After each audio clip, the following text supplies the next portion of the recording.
Ah me, O Satan, Satan! Loud exclaimed Plutus, in accent hoarse of wild alarm. And the kind sage, whom no event surprised, to comfort me thus spake: Let not thy fear harm thee, for power in him, be sure, is none to hinder down this rock thy safe descent.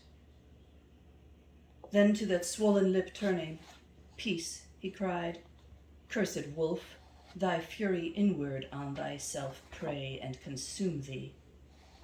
Through the dark profound, not without cause, he passes. So 'tis willed on high, there were the great archangel poured heaven's vengeance on the first adulterer proud. As sails full spread and bellying with the wind drop suddenly collapsed if the mast split, so to the ground down dropped the cruel fiend. Thus we, descending to the fourth steep ledge, gained on the dismal shore that all the woe hems in of all the universe. Ah me, almighty justice, in what store thou heap'st new pains, new troubles, as I here beheld.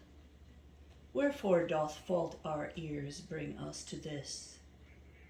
E'en as a billow, on Charybdis rising, against encountered billowing dashing breaks, such is the dance this wretched race must lead, whom more than elsewhere numerous here I found, from one side and the other, with loud voice, both rolled on weights by main force of their breasts, then smote together, and each one forthwith rolled them back voluble, turning again, exclaiming these, Why holdest thou so fast? Those answering, And why castest thou away? So still repeating their despiteful song, they to the opposite point on either hand traversed the horrid circle, then arrived, both turned them round, and through the middle space conflicting met again. At sight whereof I, stung with grief, thus spake: O say, my guide, what race is this? Were these whose heads are shorn on our left hand all separate to the church? He straight replied, In their first life, these all in mind were so distorted that they made, according to due measure of their wealth, no use. This clearly from their words collect, which they howl forth at each extremity arriving of the circle, where their crime, contrary in kind, disparts them. To the church were separate those that with no hairy cowls are crowned, both popes and cardinals, or whom avarice dominion absolute maintains. I then, mid such as these some needs must be, whom I shall recognize, that with the blot of these foul sins were stained.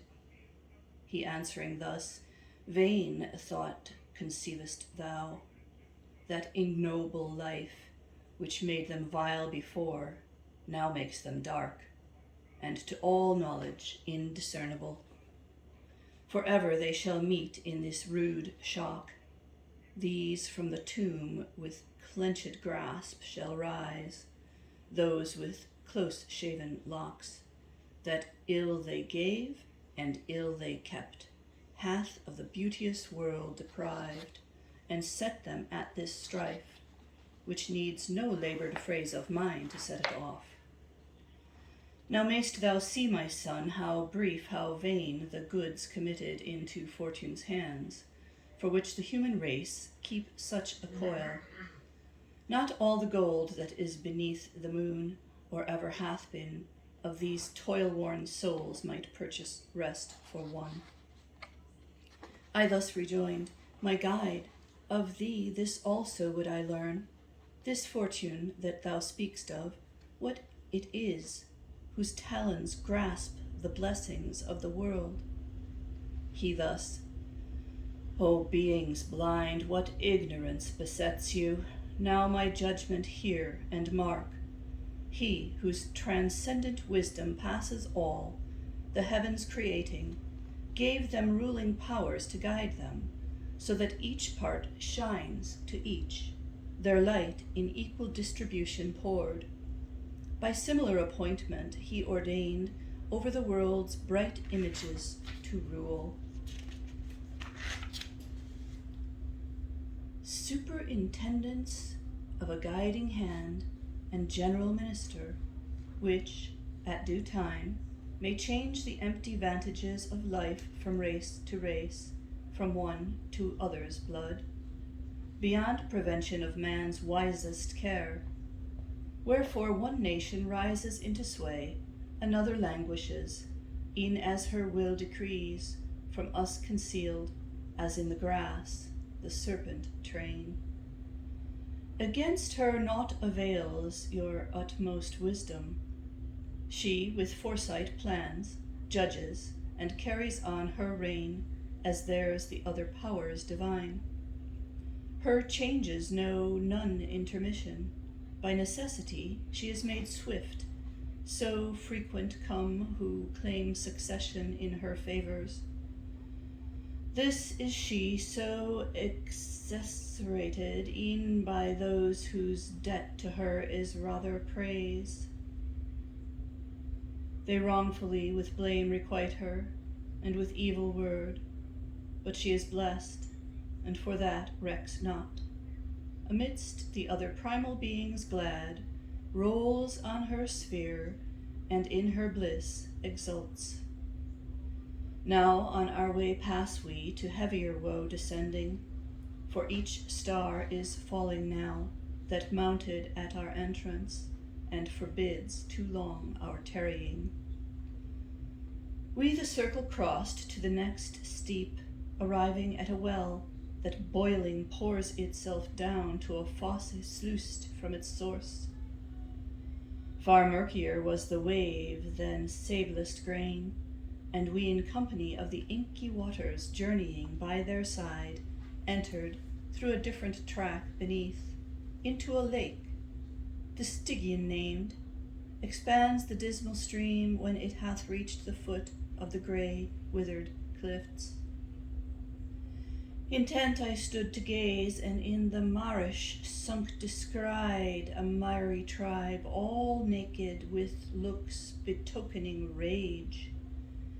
They with their hands alone struck not, but with the head, the breast, the feet, cutting each other piecemeal with their fangs. The good instructor spake, Now seest thou, son, the souls of those whom anger overcame. This too for certain know, that underneath the water dwells a multitude, whose sighs into these bubbles make the surface heave, and thine eye tells thee wheresoe'er it turn. Fixed in the slime, they say, sad once were we, in the sweet air made gladsome by the sun, carrying a foul and lazy mist within. Now in these murky settings are we sad. Such dolorous strain they gurgle in their throats, but word distinct can utter none. Our route thus encompassed we, a segment widely stretched between the dry embankment and the core of the loathed pool, turning meanwhile our eyes downward on those who gulped its muddy lees, nor stopped till to a tower's low base we came.